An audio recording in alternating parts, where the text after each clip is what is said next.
the real purpose of the video is to show off his house. Oh, okay, right. I didn't see the video of him showing off his house, but I know what you're talking about. Yeah. I like love your family. Yeah. Yeah, that's the perfect. I wonder how many households is gonna be playing "Love Your Family" by Lil Boosie. Well, Boosie Badass this Christmas. Yeah, we got to play it today. Okay, here we go. All right, Faculty Lounge Podcast, episode 33. John J over here. Mr. Scott over here. All right, we just kicking back, relaxing, and cooling, man. Christmas is upon us, man. So, you know, Merry tree day to you. We out here spreading this holiday cheer for you and yours, man. Yeah. How you doing, man? I'm doing pretty all right. You looking forward to this Christmas tree? Yeah, you looking forward to the Christmas trees? Yes. Yeah, man. And the Concord. I was tweaking, right?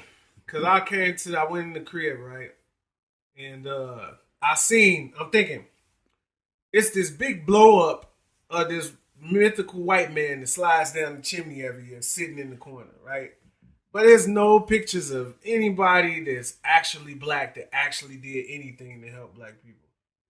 You know, Massa Musa used to walk around and actually stimulate economies during his travels. That sounds like something Santa Claus is supposed to be doing. Like Massa Musa would walk around and just pass out gold coins to the point where when he left that country, they were actually doing better. So Massa Musa was the richest man to ever live, right? Yeah. So there's no one that after him that has ever amassed a fortune like his. We ain't gonna talk about the people with the heart transplants. But besides them, we don't talk about them. Right. We don't know how much they're worth. Right. They're worth the IMF. Mm-hmm. Right. That's like cheating. Yeah. Oh, okay. Yeah, but you know, I was thinking about Christmas, right? And I was thinking about the states. Do you know that the U.S. has a particular stock on people in the United States celebrating Christmas every year? Yeah, that's why they call it Black Friday. Yeah. Because companies are in the red. And that's how they get into the black. Yeah. That's what Black Friday means. I had no idea what it meant. That's the day. 11 months into the calendar year. It's when we make our money back. Yeah. All our money back. Yeah. Damn. Yeah. Yeah. So imagine if people stopped celebrating Christmas on a massive scale. How fast the United States economy would just collapse. You see, that's what I've been thinking about that, right? Thinking about... Because we surviving on tech stocks right now. See, I've been thinking about pork and beef. Mm-hmm. They say if the whole world stopped eating beef, we could save the planet. Yeah, we could save the planet and stop world hunger. Right? So you compare beef and pork. Like, everybody knows that a pig will stand behind another pig and drink the piss coming out of the pig's... Absolutely. You know, whatchamacallit. Then you see the videos when they cut the meat open and the cyst the cyst just starts pouring out the white stuff, and people know that this is happening in their pork. That's why I stopped eating. And they still eat it. Yeah, you know? That.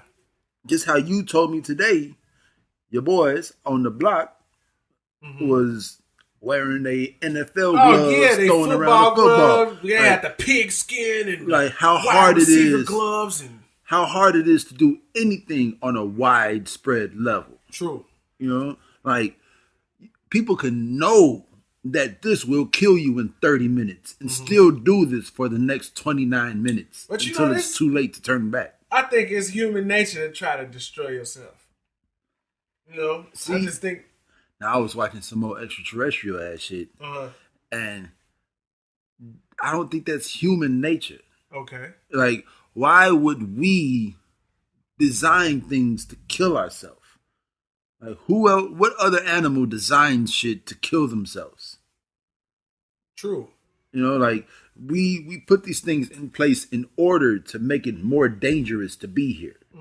Like, why though? Well, I think it go back to that conversation we was talking about the nature of man in general. It's like, man, the nature of man is to conquer, right? But we've shaped society in a way that man is not made to conquer anything. So in light of that, it has to be some kind of stimulation. Yeah. Like you ever seen that movie Flatliners? Nope. Where they was purposely dying and getting brought back to life? He watches all the movies. I don't watch no movies. I watch everything. Aquaman was fantastic, by the way. I saw it twice. 2.5 hour movie, by the way. But anyway, yeah. So Flatliners, they was killing themselves on purpose to go to the other side and get brought back to life. You know what I'm saying? I think at a certain point, the way society is molded, man can't assume his natural role. So it got to have something. Some kind of fun. Some kind of danger. Fun. Because, you know, we out here trying to hunt in light of lions trying to eat the same shit we trying to eat. No, we just trying to kill it. Yeah. We finna go home and eat a burger. No, I mean like prehistorically. Like, I mean, mankind was always in constant danger from just trying to eat. Well, you figure we haven't evolved in like tens of thousands of years. So we're at the peak. I mean, not physically evolved. Yeah, right. So like we're at our peak physical condition. Yeah. Like an alligator or a turtle. Like they don't have to evolve because they're at the peak. There's nobody else that's trying to get what they trying to get. You know? Like, yeah. I think it's all for mental stimulus though, man. But I mean, as far as evolution, as far as competing with lions to get the antelope to feed the family, we got really good at that. Yeah. And then we took it a step further. Like we were like, oh, we can design tools that only our opposable thumbs can use. Even though raccoons got opposable thumbs. And we can skin the lion to use the tool and keep us warm at the same time. I actually seen a picture of Ethiopian royalty riding lions. Like as pets? Like horses? Yeah. That's like ridiculous. Riding on a lion. I would never. I'd be too afraid. You're not Ethiopian royalty. Yeah. In the early 1900s. It's true. You know? It's very true. In Africa. It's very true. Where the vibrations are powerful. You know? We over here. So, with this, we was talking about Christmas, right? We ended up talking about Ethiopians and lions. Yeah, Haile Selassie. Right, Mansa Musa. So look, right? Bam, I ain't mean to ruin things to talk about how the economy would fail if motherfuckers stopped supporting Christmas, but I was thinking about Christmas, right? I was at Oakbrook Center last night. You was at Oakbrook Center? Yeah, I was at Oakbrook Center. I thought you said you was in the Chicago Outlet Mall. No, I went to the Chicago Outlet Mall Friday. Boy, your ass is balling out of control. Yeah. Man. So look, I was watching people go into the Louis Vuitton store, the Montclair store, the Gucci store, and all of that, right? Mm-hmm. I was thinking about how many people are buying things for the people they care about and how many people are buying things for themselves, which made me think, if I had my way and I had to buy something tasteful. Like, what's tasteful to you? Tasteful to me is something that is not of a natural nature.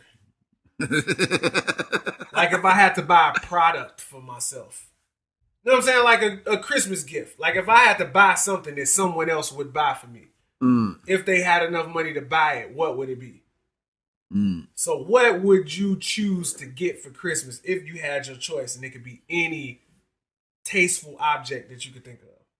Object, like money ain't a thing. You can't, you're right. Like if money ain't a thing and somebody is like, man, you can get whatever you want for Christmas, what would you get? You want to do the podcast? Come here, man. Come on. I would probably get, let me see. If money ain't a thing, man, a new Mac. I need a new Mac. A new Mac? Yeah. I don't want nothing that's going to cost me money in the future. You know, like a Bentley GT or, you know, a new house, you know, shit, a passport. You know, renew my passport and give me some money to go travel. Oh. I was thinking about this too, right? And I'm like, damn, what would I really ask for? Like, man, I got a PlayStation. I got a VR. Notice how we in the hundreds, though. Like, neither one of us said. It's inconceivable. Like, I was looking at the Montclair store, but I can't think of nothing that I would want out of that. Like, I don't want a Montclair coat. You know, I don't want a Montclair coat. You know what I wanted this year? What? I wanted a Carhartt vest. Yeah, that's what that's why it was so intriguing to me Cause I'm like, man, all the shit that we was thinking about, like, man, this costs thousands of dollars. I don't really want that. I want that old $89.99 Carhartt vest, like, with a nice little champion hoodie up under it. Like they were showing Michelle Obama, right? She had on like some $4,000 glitter boots. And all I could think of is like, man, what a waste. Like with $4,000, I could buy like so much of the stuff that I like. Yeah. You know what I'm saying? Like I don't want one expensive gift.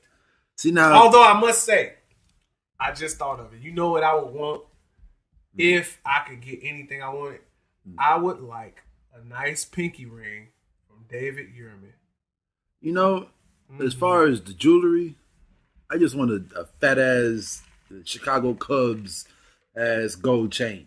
You know, when the pitcher throw the ball and his gold chain pop out. Oh, you talking about that Cuban link? Yeah, that baseball player. Yeah, that gold baseball chain. link. Yeah, right. I feel you. One of them. Yeah. One for me and one for him. Yeah.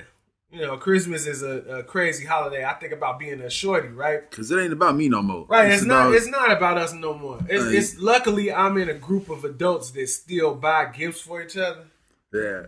You know what I'm saying? But it's definitely about the kids now. And I don't even think it's about you getting nothing. Even if you was getting stuff, it wouldn't be the same as it is for kids. Yeah. Because it's the whole the rhapsody of this is the day. What is the definition of rhapsody? Rhapsody is when you wrapped up in some D. No, I didn't say that. You said that. I didn't say that.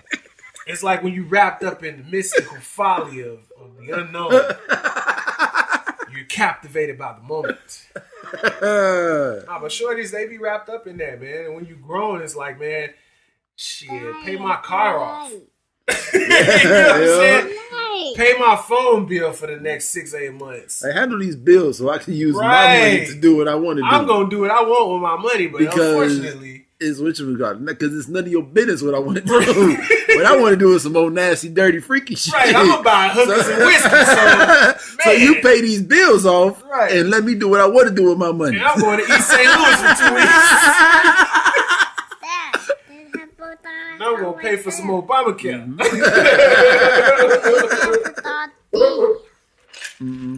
Nah, but if you listen to this, man, I hope you're in the holiday spirit, enjoying your family, enjoying your time off of work if you got it. Love your family. I was talking to my brother. My brother been working for like 2-3 weeks straight, 6 days a week, 12-hour shifts. I had one day off. Seen him. I had one day off in the last 15 days. Like, so today I got home and relaxed. I was like, I'm finna relax. No, but I'm having days off. I got Christmas Eve, Christmas Day, New Year's Eve, and New Year's Day. I'm looking forward to those days. See, I got tonight off, and then I got Christmas Eve into Christmas off. I got to be at work at 10 o'clock on Christmas night. Shit. Yeah. That sucks. That does suck. You're going to be around all the drunk people. You might see my drunk ass running around out there. Because I know on Christmas and New Year's, I take pride in drinking a whole lot. I just enjoy the spirits. So maybe that's the Christmas spirit. You're on camera. That's the Christmas spirit. The literal spirit. Yeah, the literal spirit of the demonic white man coming down. Ain't no demonic white man, man. Coming down your chimney. No. And leaving you gifts. I'm talking about the joyfulness of having one too many, but you're in the spirit of giving. So you see somebody out there and you give them a beer. Yeah, You know what I'm saying? That's what I'm talking about. I take pride in that. Or you got a big plate from your mama house on your way home. Exactly. You like, man, here, man, you out here, you ain't got no family. Here, take this plate. You know, I be thinking about that. Like so many people that don't believe in God and are not religious people, not spiritual people at all. It's like you can't help but notice the magic of the holiday. Man. You know what I'm saying? Like it's magical. So in my line of work, you got the beggars outside. And this seems like it's way more prevalent now. Yeah. That they assume people are in the giving spirit. So they out there just, man, you mind if I stand outside for a couple minutes? I'm finna just try to get enough money to get on the bus. And they know the spirit is coming. You know, but at the same time, the motherfuckers they trying to get money from to get on the bus are paying me in all quarters and dimes because all the dollars and credit is gone. Like they got $14.99 spent out of that $1,500 limit on that card, and all the 20s and 10s. All my old money is gone. You spent all the old money. I spent all my old money. Your luck is gonna turn. I spent all my old money on a bed. I figured I could get this bed and get better sleep and make more money. Yeah. Wow. That's a hell of a logic. I mean, it makes sense. It makes sense to me. You spend more time in the bed than anywhere else. Not me no more. Not no more? Nah, I used to. When I was a true pothead, I would definitely take naps and then sleep 8 hours a night. Man, look. I was talking to the checkout girl at Benny's, right? Like she was yawning and stuff while she was checking out the person before me and me. I was like, man, I feel you. Yeah. Like for the past week, I feel like I haven't had a chance to sit down and do anything. Like I've had to make time to go to the gym. It's been straight work. Yeah, like man, it's like today we got to do the podcast. Then we got our little thing going on after that. Then tomorrow, my family is doing Christmas dinner on Christmas Eve, so everybody can be at home on Christmas. That's what we do. And then when Christmas come, you got to help all the kids figure out how to play with their toys. Yeah. You know what I'm saying? It's like all the time off is dedicated to working. Well, we're doing Christmas at Jamito's house. Right. And we're doing Christmas Eve the Puerto Rican way with the coquito and right. You know what I'm saying? I guess they open all the gifts on Christmas Eve. I don't like that. My mama raised us. Like a lot of families, I know. You get one gift on Christmas Eve in my family. We ain't do none of that. Not even one? Nope. We go to sleep on Christmas Eve. Really, my mama used to wrap all the gifts on Christmas Eve. But we used to wake up at 4 a.m. Yeah. You know what I'm saying? So it's like opening one at midnight for what? At 4 you o'clock, finna be up open everything. Yeah. Mama, it's Christmas. Kids is different now. They ain't getting up at 4 a.m. They gonna get up when they get up. Yeah. Get up at noon. I don't understand that. And these are young kids, man, asking for like clothes and shoes and stuff. I was talking to my mama, right? I was like, Mom, when did I start asking you for clothes and shoes for Christmas? She was like, you never did. Like, man, you always wanted some tech or video games, and then shit, after that, you just wanted some money. I remember you was the LIG king in high school. Yeah, like you was the first motherfucker with the LIG in high school. I bought clothes in school, but it's like when it came to Christmas time and stuff, I never really cared about clothes. I just knew I needed them to be a part of what I wanted to be a part of. Yeah, I feel that because I always had my own money. Like I started playing the piano in churches at 12, so I would go to TJ Maxx for my little $20 a week. Right, I remember going to TJ Maxx with you. Yeah, and buying Nautica shoes because nobody else had them, and then getting laughed at for one day, and the motherfucker just be like, "Oh, he's not gonna stop wearing them." Yeah, so. Mr. Clark's. Oh man! Every time I walk past the Clark's store in the outlet mall, I think of you. Man, those Clarks be so uncomfortable, man. Man, they ugly. Why did they rap about them so much, man? Like, why? Because they was getting custom Clarks. But them bitches still very uncomfortable. They were stylish, I guess. Because Timberlands ain't comfortable. I mean, but Timberlands, your whole foot can sit inside the Timberland. Yeah. That Clark is like... That sole is super narrow, right? Yeah. It hurts your foot to stand in the Clark Wallaby. I guess it's like Jordan 1s. Like, man, I really had actual foot pain wearing Jordan 1s every day. And they don't stretch after time? They stretch, but it ain't no arch support. It's like a straight flat sole, like Chuck Taylor's. That shit hurts. Yeah, like Fendi shoes, Gucci shoes, they all feel like Chuck Taylor's to me. Like, I don't understand why people continuously spend money on that shit. It's like them fat ass Balenciagas. Them must be the most comfortable. They gotta shoes, be. They got that thick sole. Your foot must melt into it like going into butter. Yeah, like your shoe is sitting at the bottom of that thick ass sole. Yeah, like it's a nice little memory foam butter sole. I don't know, man, but shit, I wasn't in the spirit for Thanksgiving at all, man. Thanksgiving was horrible. Man. You know what I ate for Thanksgiving? You made me sad the week after Thanksgiving telling me what you did for Thanksgiving. Yeah, let me tell them. So for y'all that don't know, I don't know if I said it on the show I gotta take a drink after that shit. But on Thanksgiving, I ended up eating whales on Madison and Laverne. He ate 2 actual whales. Yeah. I went on Madison and Laverne with my boy. My boy felt sad for me. He was racking his brain trying to figure out where I could eat from. I ate a large shrimp dinner from Wells on Madison and Laverne. The boy was sitting next to me like, man, I hope you just get something to eat, man. Yeah, like, man. This is really bad. Yeah. Like, and Thanksgiving dinner was held at my mama's house. I shouldn't be in my mama's house. Not being able to eat nothing. When you put pork in the greens, it's pork. Like, man, it smelled like straight pig shit in the house because they cooking chitlins. Like, man, I did not want to be there. What is the obsession with the chitlins? I don't know. Why do people still eat chitterlings? Because it's my grandma.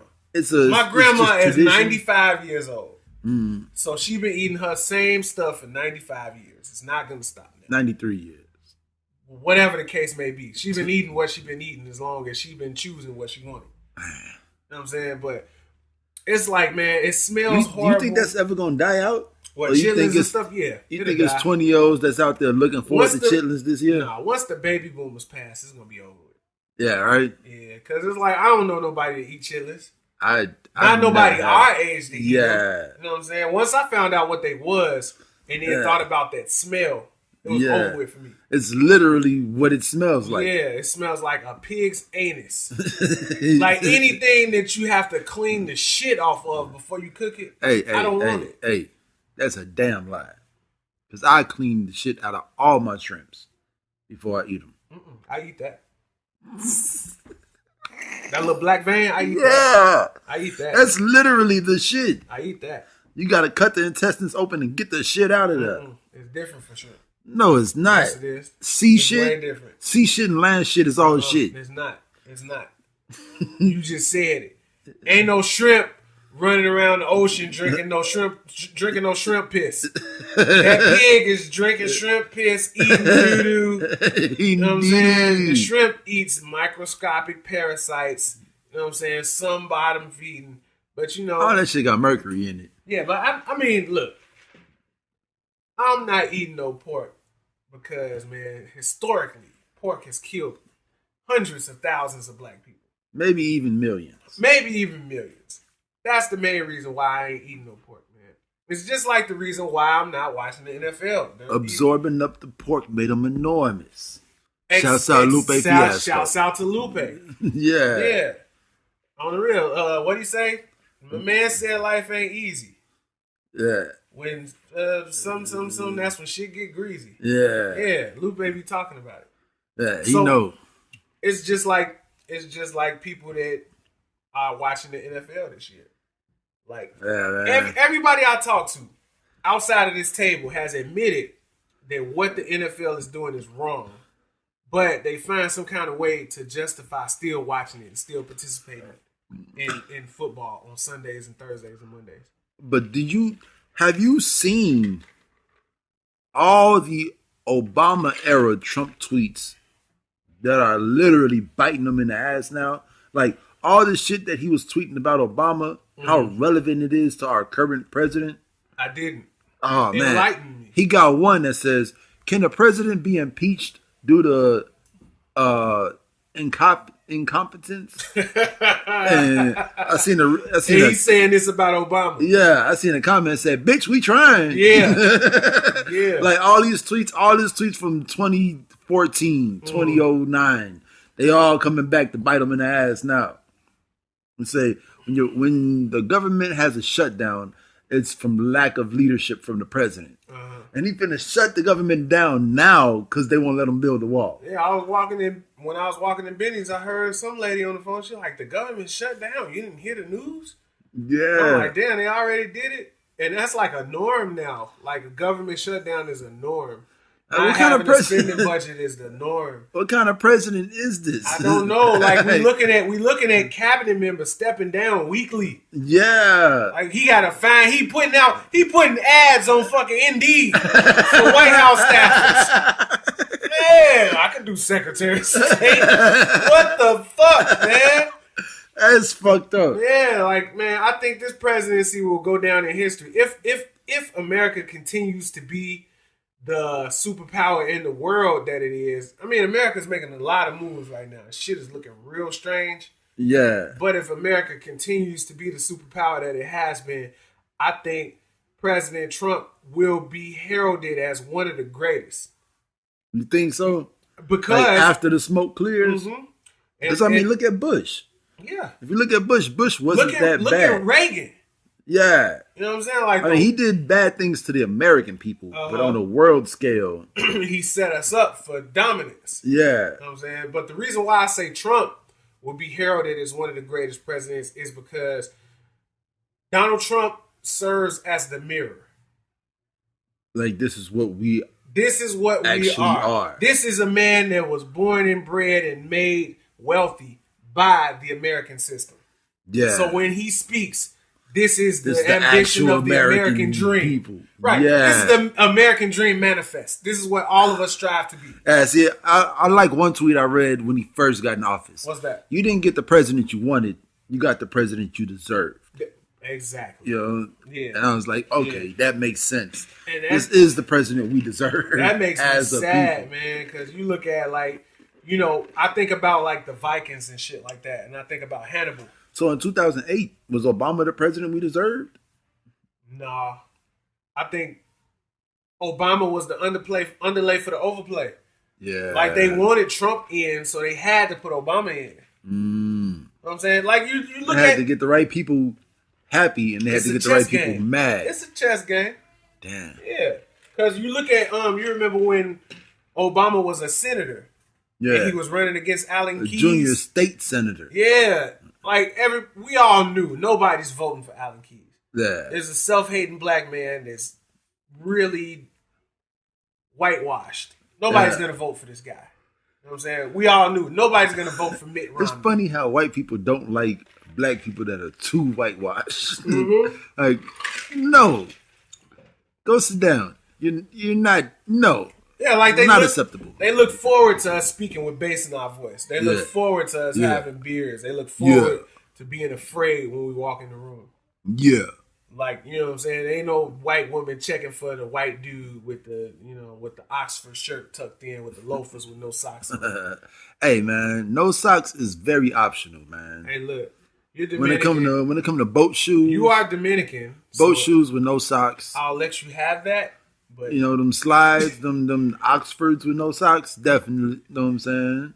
I would definitely rock the no socks. Well, you can have that, man. Hey, man. Hey, it's for you. I would take that. It's for you. You know, as soon as I get rid of this gut, I'm throwing all my socks out. Nah, man, rock the gut.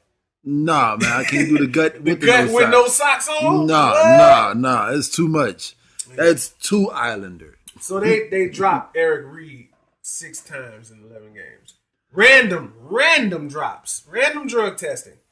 Yeah. Eric Reed's name has came up 6 times out of 11 games. Yeah, man. That don't seem right. And I think about this shit, right? They trying to legally get him out without having to pay him nothing. Yeah. And it's like, how are we confusing this as something other than straight injustice? Man. This man's dedicated his whole life to being a supreme athlete. Man. And he go out here and risk getting concussions every single game for your enjoyment. So as a guy with this hair, I didn't write it down. But it was a high school kid who was literally forced to cut the dreads off. Oh, I saw that. Or forfeit the wrestling match. The wrestler. That blew me, man. That made me so sad. Okay, you talk about it. I'm going to find the article. That this kid had to either cut the dreads off right now or lose or forfeit the wrestling match. And no adult said anything about it. They let the referee cut his dreads off, and then he whooped the boy ass and won the match for the team. Like, they calling him a true team player. Where the fuck are the adults? You know what I'm saying? Where's anybody that stopped this from happening? What did this wasn't his first match either. Like, this match, they were like, okay, if you don't cut the dreads off, we're going to make you whatchamacallit. We're going to make you forfeit. It's great. The dreads give him no advantage. Right, that's what I was thinking about when I seen it. Like, they making him cut his locks off. Why? Yeah. Why? Yeah, literally. like I don't know. And at first I was thinking he would be at a strategic disadvantage, but you can't use a closed fist in wrestling. Yeah. You know, it's all elbow power. It's all hooks. It's all hooks and leverage. You can't Yeah, you can't do that in wrestling. Yeah, you got to grapple. Yeah, and grab and. I think about stuff like this, right? And it's like we see it on the news. I often wonder how often is this going on without us knowing, and how much of a norm is it really? You see all the little black girls that get kicked out of school for having a fancy hairdo. Well, we talked about the girl that went to the Christian school in Louisiana, right? Yeah, she had the locks, and they kicked her out of school. They expelled her. Yeah, for having braids in her hair. Right, she had it wasn't even locks; it was braids. It was braids. But if she come to school with a nappy ass fro, they still gonna kick her out. They just didn't want her in the school. Yeah, I even gave testimony to my own story when I was in grammar school. Yeah. I went to a Christian school where we love Jesus and recite Bible scriptures and learn the Bible and really get a moral and spiritual base for the people that we're going to be as adults. But my hairstyle made me look like a heathen and a hooligan and a thug. Hooligans! Shouts out to Vic Mensa. And I was made to take my hairstyle out that my mama put in my hair in shame. Like, my mama didn't go for nothing. Yeah. So if anybody would have ever told me something that my mama did was wrong, like, remember, so we used to get bags of clothes from this fashionable young dude at her job. Yeah. You know? Yeah. Me and dude was the same size growing up. Well, I was growing up. He was already grown. I remember all the clothes always smelled like cool water. It smelled like fabric softener and cool water. Davidoff cool water for men. And one day he gave me a King starter jacket. Black and gray King starter jacket. I pulled that bitch out the bag like, Sacramento joints. This is for me. Boy. She was like, "No, you cannot wear this. You no that starter, bitch in half." nothing. My mom was the same way. No starter gear. If it was black and gold, like black and red, black and blue, she had to. It wasn't no Google back in the day, so she had to ask people, "What's black and gray? Is that a gang? Oh yeah, there's Vice Lords. Nope, you can't wear that. Is Kings a thing? Yeah, it's Latin Kings. Oh, nope, can't wear that. Black and blue? Like all the clothes, lugs, t-shirts. Yep. If it was anything associated with anything, I couldn't wear it. So look, it says... Yeah, I said lugs, t-shirts. Lugs. Willie Esco. Shout out to Birdman. Oh, yeah, we didn't talk about it last week. Talking about Birdman. Let me get to this part in the article about the wrestler. Oh, yeah. So it says, this is CNN.com. It was not immediately clear which rule the referee said the wrestler had violated. According to the NFHS wrestling rule book, a wrestler's hair cannot fall between the top of a shirt collar in the back. Cannot fall below the top of a shirt collar in the back, below his earlobes on the side, or below his eyebrows.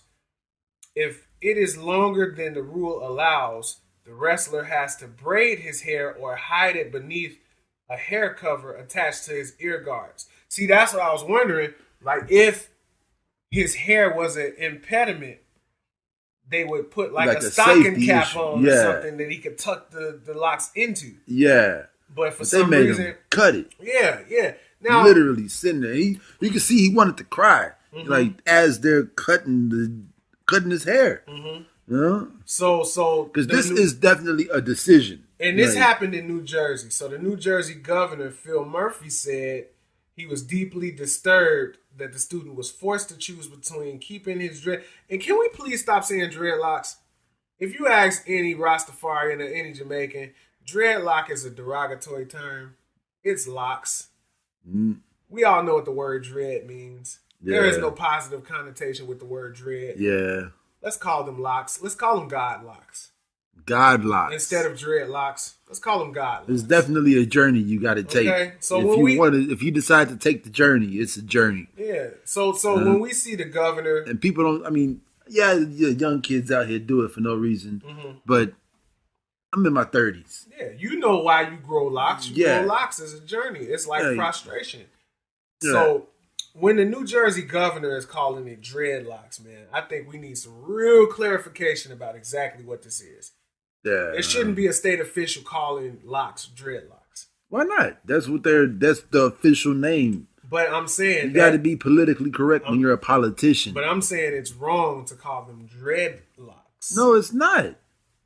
Really? Okay. I'm gonna Google locks and I'm gonna Google dreadlocks. I mean, and we're gonna see what pops up. You can Google what you want. I'm telling you. Near me. Locks and bagels. I'm telling you what Rastafarians and Jamaicans have told me about the term dreadlocks. Yeah, you're talking about Rastafarians and Jamaicans. Yeah. I'm talking about politically correct. Wow, lock crochet? What? What? Why? Why you know? Yeah, so he said it's deeply disturbing that a student was forced to choose between keeping his dreadlocks and competing in a wrestling tournament. No student should have to needlessly choose between his or her identity and playing sports, which I agree with. This is dreadlocks. I like the search for dreadlocks. Yeah, I don't know. This is locks. Right. This is the search for locks. Right. Right, because that's what locks are. So let me see what dreadlocks. You know where the term dreadlocks stem from? As it was explained to me, you seen Top Shotters before. Yeah. Like the gangsters with locks in their head. Oh. Those are dreadlocks. Them. Uh-huh. And them. Yeah. What do you see? Tell them what you see.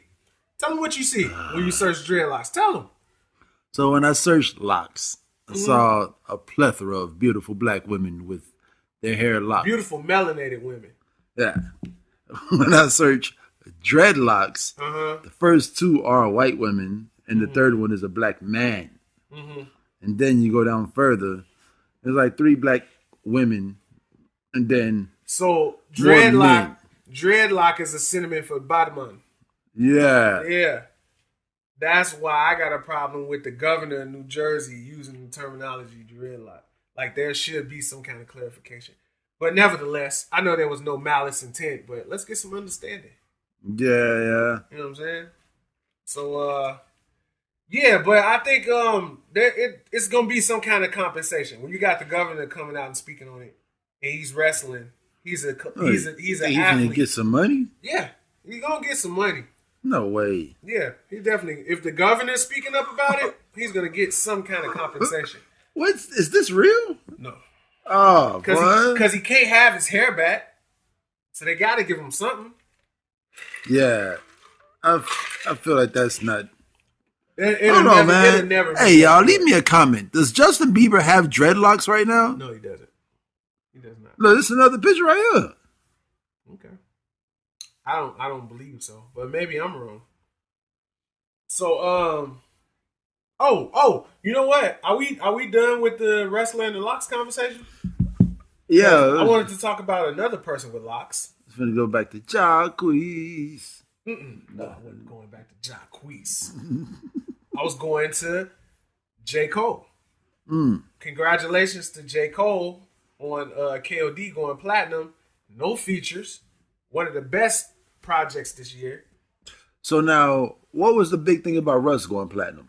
Because he did everything himself. But he had Rick Ross and Snoop Dogg on the album. But he produced every song. He engineered this whole project. Like all the technical stuff was done by him. I know that's an accomplishment. And he's truly independent. Like that's an accomplishment because the shit sounded good. Yeah. You know? Like Russ is very talented. The controversy, the flack that I see him get is because of his arrogance in light of him being so good. I mean, but if you're good, you should be arrogant. Yeah, absolutely. I don't have a problem with Russ. I don't have a problem with him at all. I like him. So, his stuff. Okay, so, all right, we said that. Congratulations to J. Cole, but that leads perfectly into what we was talking about off camera. So we see Zoo. Solid project. Great project, right? And he did everything himself. KOD. Great project. No features. Went platinum. J. Cole at his finest. Yeah. Why are these projects not getting nominated? But we're seeing Cardi B getting nominated and Travis Scott getting nominated. Co-writers and all sorts of features. Exactly. That's what I'm saying. People's beefs on your album. Like Travis Scott got the whole Drake and Kanye beef on his album. Yeah. And he ain't got shit to do with it. I find it telling that the Academy, the nomination list for Best Rap Album is very telling to me. Then you got Mac Miller on there. Yeah, and that's it's like outrageous. Triple X dropped this year. And he's not on there. Mm-hmm. Why is Mac Miller on there? That's what I'm saying. Hey, but don't get me wrong. I'm still a very huge Mac Miller fan. Yeah. You know, but why is Mac Miller on there? So look, let's look at the list. And y'all see dude from Saturday Night Live tried to kill himself. Pete Davidson. Yeah. Yeah. Man, that witch got the broomstick. She got the wishing well. She got the magic broom. She got the magic pit. The magic pit. That's sexist, man. You can't say that. All right, so look. Let's look at the nominations. This is on Billboard.com. Is it Billboard or should you go to Grammys? I mean, I could go to Grammys, but... Because it's Invasion of Privacy, Swimming, Astro World. I don't know why Redemption's not on there. But Victory Lap is on. Yeah, Victory Lap is on there. Yeah. That's 4, and then there's like 1 or 2 more, right? Right. All right, here we go. All right, best rap album for the 61st Grammys. All right, for albums containing at least 51% playing time of new rap records. So that's why Bodak Yellow was on Invasion of Privacy.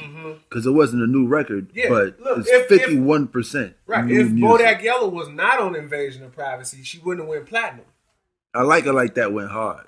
No, but you get what I'm saying. The other man-hating song. The reason why, be careful. Yeah. The reason why it's problematic to me is because your single, Bodak Yellow, came out more than a year before this album came out. Yeah. Like, how do those spins count towards this album? She let that simmer. Yeah. She let that one Like, bubble. that's the strategy now. If you get a banger, you're going to let that motherfucker rotate for a year and a half. And then you're going to...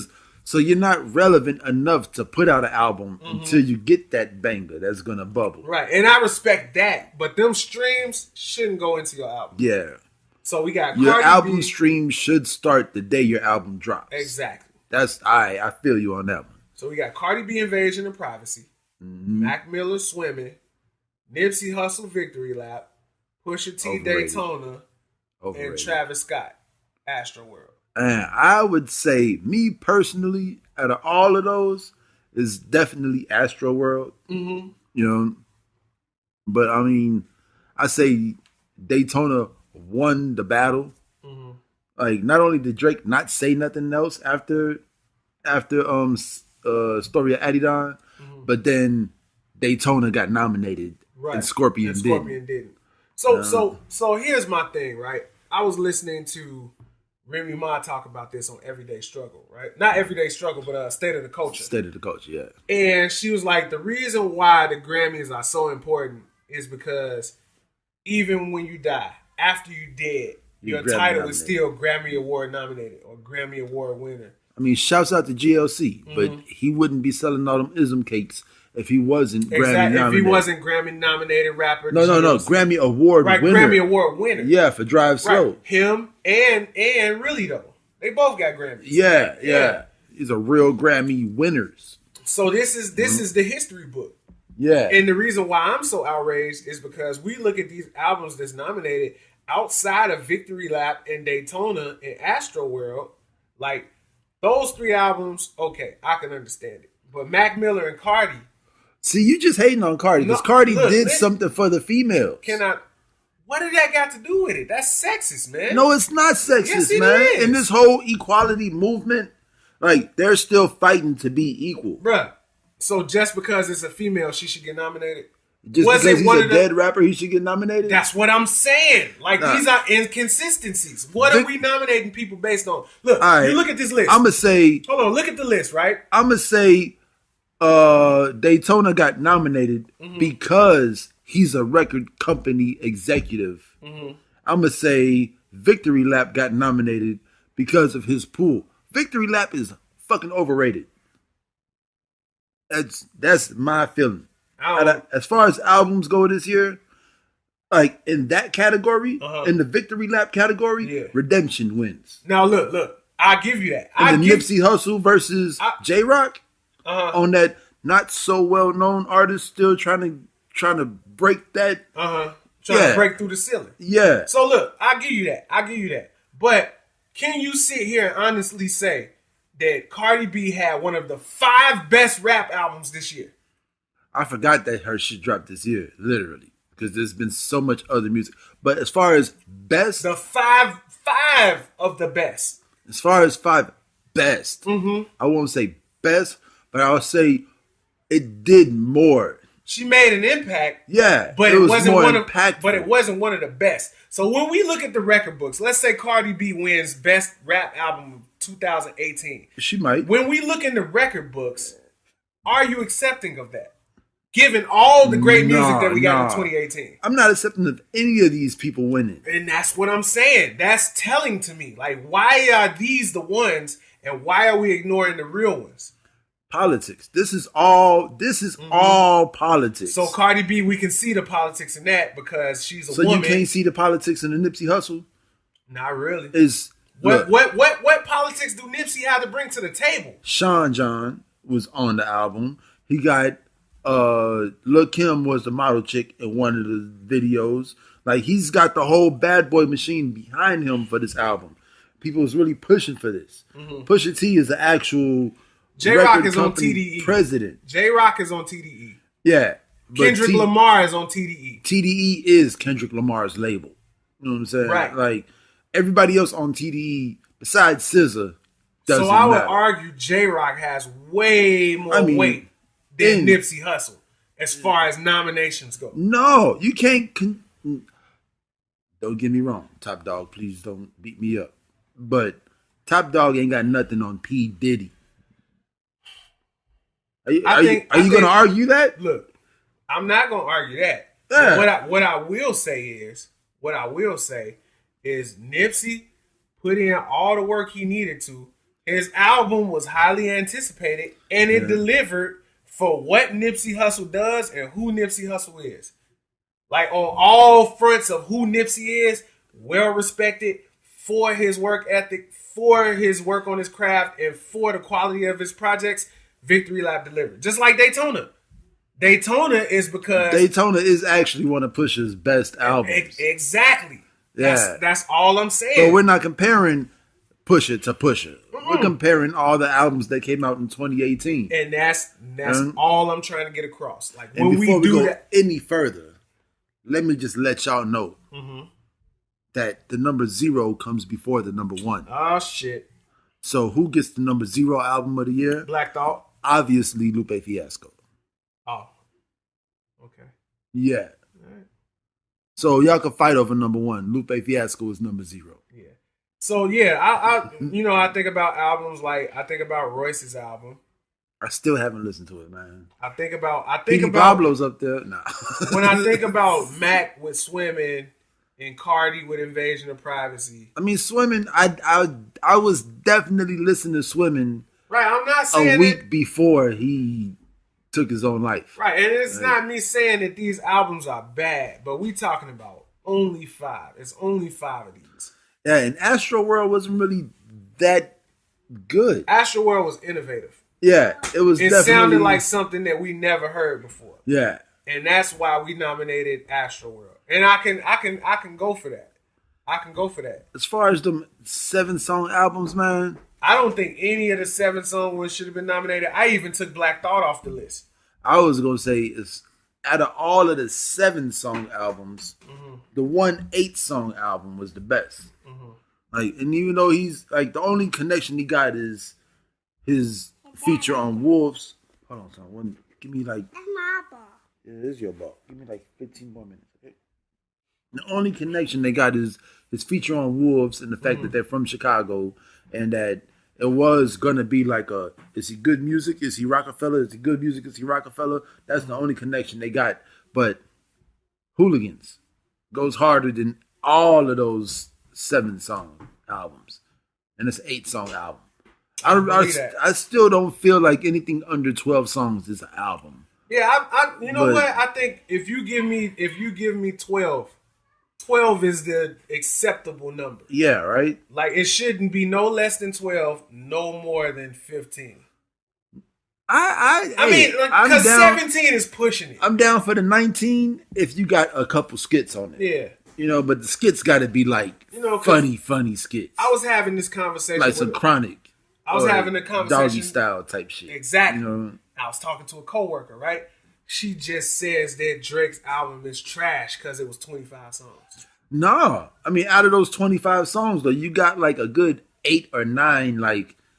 certified will always be listened to. Yeah. If you got 8 of those, no matter how long your project is, you win it. Because you still listen to... Well, whose room was doing Marvin's Room? Marvin's Room. Yeah. You still listen to Marvin's Room. You still listen to You the Fucking Best. Yeah. The Best I Ever Had. Exactly. I'm saying, like, all these old ass Drake songs are still playing on GCI, still playing on Power 92. You always gonna listen to God's Plan. Yeah. You always gonna listen to Nice for What. Non-stop ain't going nowhere. Like, man, these are solidified classic hip hop songs. Yeah. You know what I'm saying? Right. Yeah. So out of those 25, Drake has a 8-song album, a 7-song album of shit that's never gonna stop being played on the radio. Never. Whereas Pusha T ain't got no songs on the radio. No song. Like, I don't see any of the songs on Daytona Let me see that I'll ever put on a playlist to listen to. I Like It Like That. It's still on the radio. Bodak Yellow, they still play that in the club. Swimming, no songs off of that. No song. Victory Lap. The intro. Alright. The intro, I give them that. Just the intro.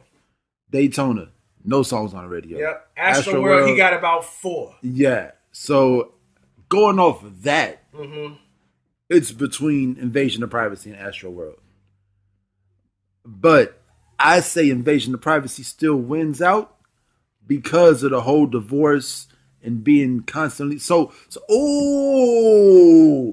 is that why Travis is doing the whole Super Bowl controversy thing? Why?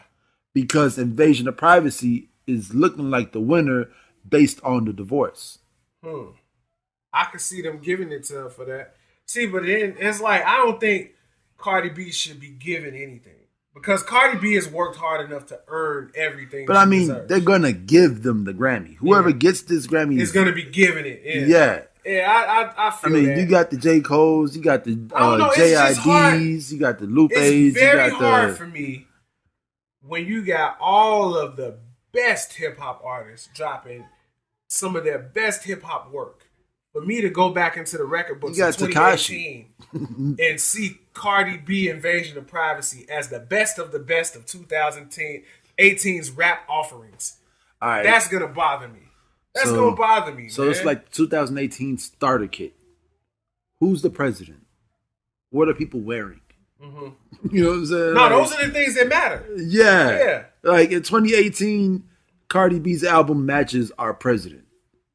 You know? You feel me? Like, kinda, yeah. Like Cardi B's husband is the guy wearing the Balenciagas, the fat ass gym shoes. You know what I'm saying? Cardi B with the diamonds, and I like diamonds. I like this, and I like that. That's what 2018 is all about. I'm gonna do what I like to do. Fuck the fact that bread is gonna be costing $25 a loaf next year because of fucking inflation and our president being incompetent. We're just gonna do what we want to do today and buy all the diamonds and the Balenciagas that look like socks. You know, yeah. So fiscal irresponsibility is the popular. Is the talk of the day. Yeah, it rules the day. Yeah. I don't know what. At any rate, I will say congratulations to all these guys. Fuck the Grammys, but I do understand that this is the history books. So congratulations to y'all. Cardi got to get it though. Cardi's gonna get it. I say I would be disappointed if that ends up being the case. I think she's gonna get it. Just because she had a baby and she's still in the game. It's no way around me feeling this way. And that's just coming from, a person that made his best efforts to listen to everything that came out this year. Meek Mills surprised me with the fact that he dropped a great album. He had 3 very Latin songs, right? On this album, there was 3 undeniably Latin songs. I was listening to Bad Bunny last night. I cannot get down with Bad Bunny. Me neither. Man. I tried, but I can't. But so Meek Mill seemed to understand something that I read last year, 2 years ago. The American population is 12% African American. The American population is 17% Latino. So if you're going for that urban ethnic group, You got to cater to both. Bust out that tweet that you was reading to me. Because that's how I feel right now. Because when I ride around and see, platinum cuts all in these hoods, right? Yeah. When I go into Mexican neighborhoods and I see them, adopting black culture and hip hop and our haircuts and our style is their own, right? Has it? Look, but when I come around, they asking me, they yelling GDK at me, trying to fight me, but y'all call each other niggas. It's like, man, because they doing the same thing to each other though. Yeah, and that's crazy. Like you're not when they say GDK, they just saying are you a black motherfucker? Are you a king? And you're saying I am a king. I am the son of So God. let me proceed to try to crucify you, king. Yeah. So I am a king. I am a son king. So I can present myself as the king. And they're saying, but you're not a Latin king. Mm-hmm. You say, no, I am not a Latin king. I am a son king. Mm-hmm. I am the son of the sun. I am the son of Ra. Yeah. Yeah. So do you want to read the tweet? Yeah, go ahead and read it. Man. You gotta, no. You gotta do a voice like me. Come on, man. Man, I be feeling like the internet almost ruined the exclusivity of black culture. Laughing my ass off. I say almost because niggas stay coming up with new shit. But the fact that white people get to see all this black shit without having to be friends with any actual black people blows me. Mm-hmm. Yeah, that was my black power talk. Yeah. And don't get me wrong now. My brown brothers and sisters, man, are entitled to express themselves however they would like to. I'm just talking about the inconsistencies when it comes to respect to who brought what to the table. Like, man, yeah. I'm not gonna look at Arturo Sandoval and say, "Fuck your trumpet." Yeah, like, come on, man. He definitely did his thing. Yeah, he was innovative. Yeah. Any innovator deserves credit for the innovation. This man fled in exile from Cuba because he wanted to bring that trumpet to us. Yeah. So I'm not gonna look at him and be like, man, hell no. Fuck your trumpet. I mean, there's people from all races that bring shit to the table. It's a melting pot. Literally. Mm-hmm. Like, will we be eating what was your thing in high school? What? What? The pastry with the the pierogies. Yeah. Will we be eating pierogies from the west side of Chicago? Nope. If it wasn't for Fat Pat, yeah, hell no. Like everybody brings something to the table. It's true. It's not like anybody is just exclusively a vulture. Mm-hmm. Like everybody brings something. Yeah. Whether it's fiscal responsibility. Don't get it right. Like, I don't want to get it twisted. I'm not one of these people that's like, man, we need to hold everything that's near and dear to us to our chest and don't let nobody be a part of. I'm not that kind of guy. But I will say that, man, there has to be a mutual respect for all parties. Yeah. If you bring something to the table, you should be celebrated for bringing that. Yeah. Yeah. And yeah, I definitely feel that like you shouldn't be tripped 3 feet away from the table and somebody else catch it. Oh, like look what I brought. Like when you go on Pornhub or X videos and you search big booty, right? Mm-hmm. It shouldn't be all white women that pop up. I don't know what your computer's doing for you. I'm saying, but there's definitely a POG group. No, I know about the POG search specifically. But if you go on Pornhub and you search booty or twerk or something like that, it's gonna be a lot more white women than black women. Yeah. That's crazy. Yeah, because remember a time when Cindy Crawford and her pancakes and milk was the thing of the day. Yeah, you know what I'm saying? No ass and gigantic titties. But I mean, still to this day, there is an inequality in technology.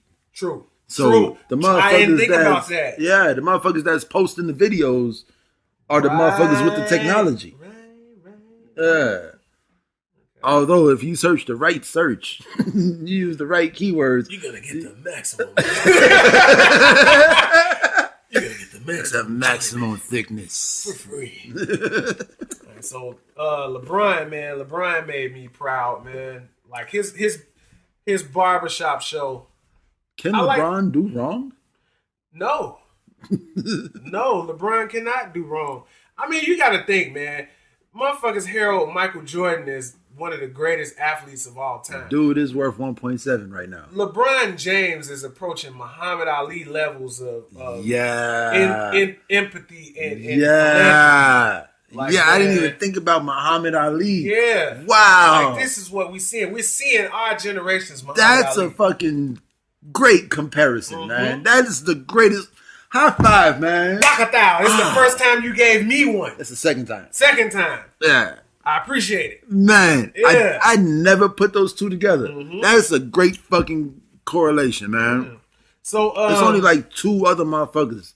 It's like Muhammad Ali, Mr. T. Mr. T will tell you like it is. Yeah. He would go on all them talk shows Straight and tell from it the like West it was. Side. Yeah. Shouts out Mr. Shouts T. out to Mr. T. Yeah. Wrestling WWF Hall of Fame. 18. 18. B.A. Baracus. All right, so look. On his show, LeBron went and spoke out about, he gave his opinions on the NFL owners, right? Now, given the climate that's going on in Chicago, you almost broke and went back to watching football. I almost broke, man. Hold on, man. Like, all right, we got enough time. I'm going to use the bathroom. You tell them I'm read what them. LeBron James I'm going to get into said, LeBron a little bit. Pause, and then when you come back, we'll talk about it. You can't get into LeBron a little bit. Nah. Beat your ass. Yeah, he would. So look, all right, LeBron, he said on his show, on his barbershop show, it's on premium cable. It's HBO's The Shop. So he was quoted to say, in the NFL, wait, I'm going to do my LeBron voice. In the NFL, they got a bunch of old white men owning teams, and they got that slave mentality. It's like, this is my team. You do what the fuck I tell you. You do what the fuck I tell y'all to do, or we going to get rid of y'all. The players are who make the ships go. We make it go every Sunday. Without Todd Gurley, without Odell Beckham Jr., without those players, those guys, there is no football. And it's the same in the NBA. The difference between the NBA and the NFL, the NBA cares about what we, the players, believe in, what we can be, and the potential. The NFL is what can you do for me this Sunday or this Monday or this Thursday? And if you ain't it, we moving on. Yeah, man. So on that note, shouts out to King James. Yes. He's a very eloquent, very well-spoken black man. You can say whatever you want to say about the man on the court. Off the court is undeniable. Yeah. You know what I'm saying? He's a great father. You know what I'm saying? He's a great philanthropist, and he ain't afraid to speak out about issues that affect people like us on a daily basis. See, because I feel like his game is good enough to not worry about if they're going to bench him. Exactly. Because they need him. Right. You can't bench me. Yeah. You need me. So I could say whatever I want to say. That's the point where Kobe bench got me right now, I still got enough money to buy a team. Yep. You know? And see, that's what Kobe was at before he retired. He was like, man, I can say what I want. Like, it feels damn good to be able to cuss at y'all and take the fine. Yeah. Like, man, hey, I'm an elder statesman. I got more money than all of y'all. Like, LeBron James pays people's fines. His teammates fuck up, and he's like, bro, you need to get your shit together. I'm going to pay this fine for you, but look, you need to get your shit together. But when I see people like LeBron, and when I see people, because the thing is, I talk to people, right? Regular people. I still want to tell my story. Oh, okay. Yeah. So I'll just say that when I see people like LeBron James, who is a professional athlete and knows all of these guys that's making money alongside of him, he has no hesitation in speaking out. But we see people just as poor as you and myself talk about, man, we got to support these millionaires. Now, it's the same thing about the pork and the beef. Yeah. Like, it's in our best interest to not eat the beef and not eat the pork and shut down these slaughterhouses. But we're still going to do what we want to do, you know, no matter how bad it is for us. You know, I go to work and I drink pop and I'm like, probably shouldn't be drinking all this pop. I should probably be drinking water instead of all this pop. Yeah. And then I make me a coffee. You know, it's no better. Yeah. And then I sit here scared shitless of all the fucking kidney stones that I might pass in my 50s and 60s. It's gonna hurt too. I'm drinking all this pop now. Yeah. You know? Yeah. Like, but So this is my story, y'all. I'm a Chicago fan. Yeah, if you don't know, if you've been watching the show long enough, you know that me and him both, we are Chicago through and through. So I'm a Chicago fan. I'm to the point where I have a Robbie Gold jersey in my closet. And he had the shoes to match. Yeah. Robbie Gold. like it ain't no Walter Payton, it ain't no Urlacher. Like, I was an actual Bears fan. I chose my favorite Bear and I went out the and highest found scoring the jersey. Bear in the history of the NFL. You know? And yeah, so I keep hearing from outside sources, not the faculty lounge, that the Bears are like in number one place. They just won their division, and I was like, man, I'm about to just you was about to jump out the window. Yeah, I'm no warning. I'm gonna just get on the podcast and announce it. Exactly. With no knowledge to me, you was gonna announce it at this table. Yeah. Like, I was just about to do it. Like, man, I'm watching the Bears game on Sunday. Like, I don't even know what they play on Sunday this week or whatever. You know, Monday or Thursday, whatever. I'm watching this week's Bears game. You know, after they beat the Packers, I'm watching this week's Bears game. And then, whatchamacallit, I get to work, motherfucker walk in like, man, I just made $100 off the Bears. And I'm like, yeah, I ain't watched no NFL in about 2 years. I stand with Colin Kaepernick. Colin Kaepernick's a piece of shit. We watch football on Sundays. You fucking to watch football. We don't care about your political views. He said, this motherfucker told me, I am going to rock the Nike apparel I have now, but me and my family will not be buying any more Nike apparel. Fuck boy. Like, what? Yeah. like this was the whole night at work. I was thinking about how I was just gonna sideline you and just boom, I'm watching the NFL. But then that happens, and then my very next customer comes in, a white lady. You know what I'm saying? She comes in. She's like, how you doing today? I'm like, I'm doing horrible. Like, this guy introduced me to the Philly roll. Like, it's a Philly cheesesteak in an egg roll. Yeah. Like, he introduced me to that. Yep. And he just said, fuck Colin Kaepernick. Some call it a crispy Philly. He say, fuck Colin Kaepernick. He's a piece of shit. I need to watch the NFL to survive because for some weird reason, he'll die if he doesn't watch the NFL. Yeah. And she was like, man, my fondest memories of my father growing up are him sitting in front of the TV on a Sunday watching football, and he hasn't watched football in 3 years. Yep. Now, this is a white woman, so I can only assume that her father is a white man that hasn't watched football in 3 years. I mean, that's where I'm at with it. You know? Yeah. Like, and that right there, along with the guy before her, just erased every thought I had before them. And you know what? It's funny to me how it could be so serious to someone like you or I, but some of our closest acquaintances just don't get it. Because they don't need to. We all need to. And it's like, the funny thing is, the two of my guys I was talking to today, both their sons are athletes. Mm-hmm. And I'm like, man, what if this was your child?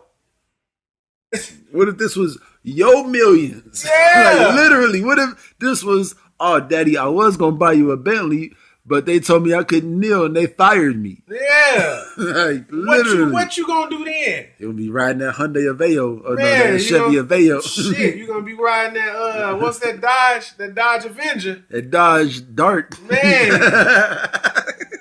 I don't know, man. It just feels to me like, man, it's like, I watched the documentary on Malcolm X, right? And it was Brother Earl and his personal photographer. And it was like, man, when Malcolm was alive, we could have kept him alive. But it was like, it was so many people that just didn't get it.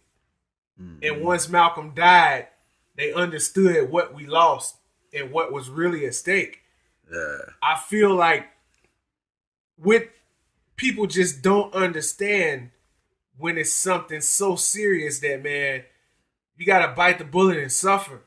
Yeah, man, I feel like that's the whole thing. I keep going back to the animals. But I feel like, so, You know the seventh generation detergent company? You ever heard of them? Oh yeah. That stuff is amazing. So it's like in the little green bottle, right? Yeah. I know about that. So let me tell you what their philosophy is. Amway was selling that. The seventh generation philosophy is it's a Native American thing. Right. You are borrowing this planet from the humans, from the people 7 generations from you. And your duty is to give it back to them the way they gave it to them. Yeah. The way they gave it to you. Like, you're borrowing this planet from 7 generations from now. You know, like, I was talking about grandparents raising their kids. Yeah. Grandparents raising grandkids. How when your grandparents come to your mother and father's house, they're all loving and they got a Snickers bar and a $5 bill for you. Yeah. But when they raise you themselves, you're fucking Cinderella. Yeah. You know, but, Cinderella. Like, yeah, like the goal is to leave the planet the way better than you found it for the people 7 generations from you. You know, like I would love for my son to have a kid, a granddaughter or a grandson, you know, like when I'm 50, 60 years old, like he did his education and he's learning how to save his money and be fiscally responsible. Yeah, like I would love a grandkid, you know, like my uncle and my aunt, they're there now, you know. Yeah, like my Aunt Cherry, she's a grandmother now. She's a grandmother? She is a grandmother. I would have never thought that. And Colin looks exactly like my son. It's so weird. Yeah. How these two dudes look exactly alike. Yeah. Like I didn't grow up with my cousin James, but you can definitely tell that our kids are, if not brothers, cousins. Like first cousins. But they're actually second cousins. But yeah. Basically, I was trying to say, yeah, man, you gotta, we don't know what we have until it's gone. Yeah. You don't know what you got until it's gone. You know, how. That's why I'm furious about this shit, man. But I mean, what do we stand to lose? That's what I said. What do we stand to lose by watching the NFL? Because the same girl that told me that her father hasn't watched the NFL in 3 years, unknowingly, probably, went and grabbed the Gatorade out the cooler, and I scanned it, and the Gatorade had a football player on the side of it. So here's the thing. I'm glad you brought that up, because that's what I hear from a lot of people. Well, if you're going to stop doing that, you got to stop doing a lot of stuff. You got to protest right? Wholeheartedly. But now I'm on the clock, so I have to ring up your Gatorade. So look. You know, I can't say, I'm not going to sell you that. Speedway ain't going to, oh, shit. Well, I'm not going to sell you that fucking Gatorade because it has a fucking NFL player on the side. So here's the thing. These are my personal views, and I'm going to stand by them. Here's the thing, right? Now, what's important, the most important thing, is that we all stand together for something. One thing. Yeah. Right? So you can say, man, you got to stop doing that. But I'm doing one thing.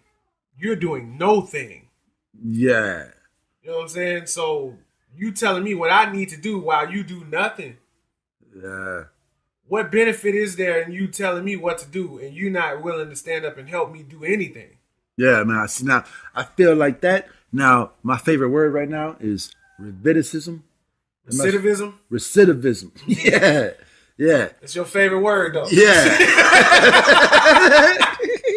So I would like, as a person that's doing no thing, I would like to see more recidivism in secondary education. You know, like all you college dropouts, go back and get your degree. Yeah. You know, like, because the whole recidivism in incarceration is too high, and Americans keep going back and back and back to jail. Why don't we start going back and back and back to school or that place that makes you feel like a better person? You know what I'm saying? Now, it ain't got to be church, but just that place that makes you a better person. That place that you know you're better when you walk out of than when you walk into. I feel you know that. What I'm saying? Like that. Recidivism. Yeah. It's not a bad word. It's just connected to this horrible part of American culture. But it's a great thing. Yeah, like to go back and go back and go get some more. Go get you some. And when you got some, come over here, give me some, and then go back and get you some more. See, and that's why, and I'm glad you said that, because that's the reason why I feel like it's so important to be in a position where you're taking a stance against something, right? Yeah. Because that's how you get to the conversations of recidivism. That's how you get to the conversations of what else can you do? Yeah. Okay, so you're going to watch the NFL. What you going to do for the cause? Yeah. Do something. So now. Don't talk about what I'm doing. So let me ask you, what could I possibly do in your eyes that would allow me to watch the NFL? Nothing. Like, what if I were to set up a CPD versus the community flag football game? Or like just get the police involved with the kids in the community so that they know these guys and they're growing up together. And there's like more of a communal aspect, or because you're not affecting the root cause. The root cause of all the problems in the NFL is the owners. That's who we're trying to get through to. No, we're not trying to get through to the owners of the NFL teams. Mm-hmm. Colin Kaepernick is trying to get through to the police departments of the major cities in the United States. I didn't stop watching the NFL because of the reason why Colin Kaepernick protested. That's why I stopped watching. I stopped watching it because of the consequences he incurred for protesting. Who put that on him. Because low key, when Van Dyke got found guilty, I was ready to watch football. Mm-hmm. And then the officer in Dallas that just mistakenly walked into her boyfriend's apartment and killed him, and she got found guilty, I was like, okay. She ain't got found guilty yet. Yeah, she did. She's got indicted. She's been indicted for murder. Oh, she ain't get found guilty yet. Oh, yeah. So she might not get found guilty. Might not. But yeah, what I'm saying is, like that's two. Low key, that's two. I mean, you can have those, and if that's the reason for you watching, if you can watch it and feel okay with the owners being able to get away scot-free with blackballing players and drug testing Eric Reed 6 times in 11 games, if you can watch it with a clear conscience in spite of that, then more power to you. But I can't. See, because I feel like, look at our president, man. Like, as a billionaire, what did Jay-Z say? There's no such thing as an ugly billionaire. I'm cute. Yeah. You can do whatever the fuck you want to do with $1 billion. Yeah. In this house, it was $1 million. My grandma said, you want to get your ear pierced? You want a tattoo? Bring me $1 million. Yeah. When you have $1 million, when you get fuck, you can do whatever you want. Then you can say fuck me. Yeah. You know? Like, as a billionaire, me as a thousandaire, I'm not going to stop a billionaire from doing anything they want to do. Yeah, but I mean, it's not about stopping them from doing anything. It's about... It is. It's affecting them. No, it's about the moral character that you are manifesting into the generations that come after you. Because if I'm showing the character and the candor to stand up and take a stance against something that I see as injustice, the generations under me, my boy is not watching football because of my stance. I didn't tell him don't play Madden. He chose not to. That's what I'm doing it for. You know what I'm saying? When John Carlos and Tommy Smith did that. Yeah, I was looking for that names. Affected me. Yeah, that's what I'm saying. And that was 1968. That's why I Googled this shit to get their names right. When they raised their fists, that's why we're sitting at this table having the discussion we're having right now. Exactly. They stripped the men of their medals. Yeah, and those medals are worth money. Because I read a couple articles one time about, I think it was 2004 or 2000, about like guys that are doing skiing and they get gold medals. Yeah. And they got this gold medal, but on Monday they got to be back at Home Depot. Yeah. Like they have to go back to work. Yeah, I was like Rulon Gardner, the Olympic wrestler. Like you're an Olympian. Like winning the Olympics doesn't automatically make you a millionaire. No. Like you still have to go to work on Monday. you know. Unless you marketable, like Apollo Ono or Peekaboo Street, or something like that. Or what's her name? What was his name?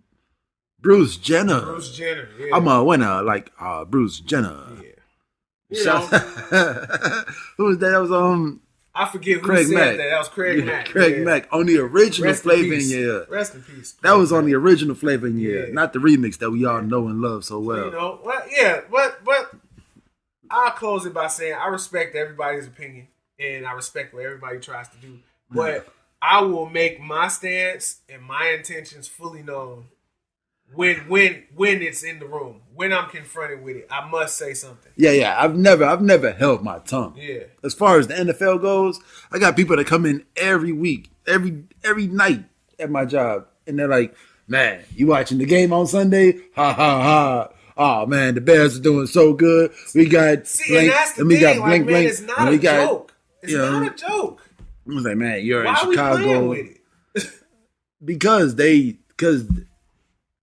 do their thing, you know? Like, all right, so when I used to smoke a lot of weed, sometimes I would sit back and I would think about what I'm doing right now.